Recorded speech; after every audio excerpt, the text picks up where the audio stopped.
I'm Jason Cassity with your July 2021 San Diego market update.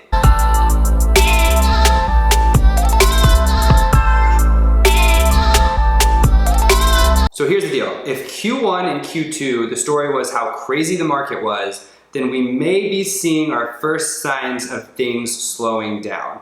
That being said, before I get into this is a complete seller's market still. All I'm gonna say here is that if it was a scale of 1 to 10, the last 6 months has been a 10, and I think maybe we're at an 8 or a 9 now, right? So while we are regressing a little bit to the mean, it's still a very, very strong seller's market. Now, that being said, there's two drivers that is causing this seller's market. One is the buyer demand, which has been abnormally high over the past really year and a half since the beginning of COVID. And then there's the lack of inventory. That hasn't changed.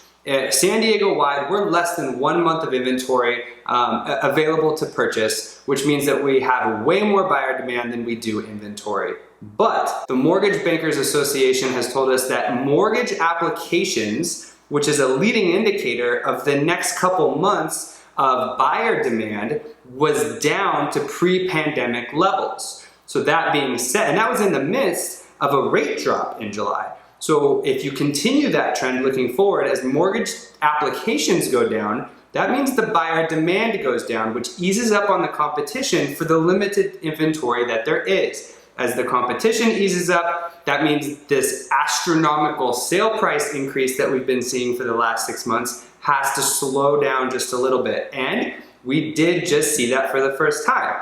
From January to May, equity values in San Diego went up 15%. By the way, that is historically one of the biggest 6-month jumps that I've ever seen. I went onto the MLS, which only goes back 10 years. That is the biggest 6-month jump in the last 10 years.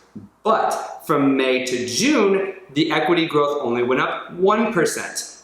January to May, 15%. May to June, 1%.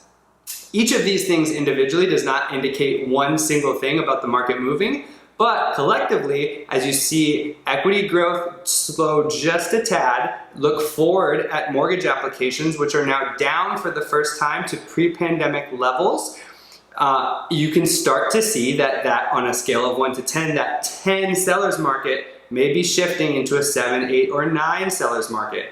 On the macro, that is still an aggressive seller's market, but it could be trending in the downward portion back to the mean. That being said, Bonzel is completely different than Claremont. So if you have a home in San Diego County and you want to know something specific about your zip code, please reach out to me, Jason Cassity. I would love to give you a real comparative market analysis for your house so that we can see what we can get it on the market for. Until next time.